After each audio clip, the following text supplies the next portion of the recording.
Crowd Plaza Suitessa ja kello on jotain vittu 9 aamulla. Ihan hyvä maisema. Hei, me tuon siellä niinku levä.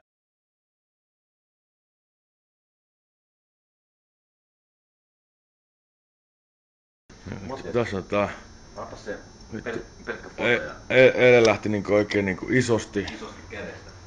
Isosti vitun kädestä.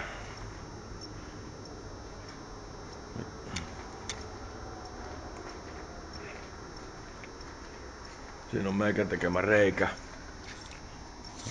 ja tossa on jäljet. En tiedä yhtään miksi, tai no ei hirveästi muistikuvaa, että miksi on tehnyt, mutta tuskin mitään fiksua syytä on ollut.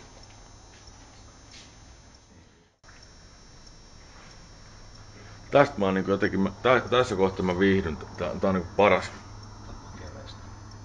Oikeesti ihan kiva niinku näkö on tästä näin niinku tänne Helsingin yöllä.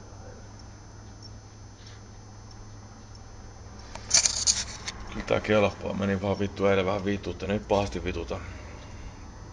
Isosti lähti.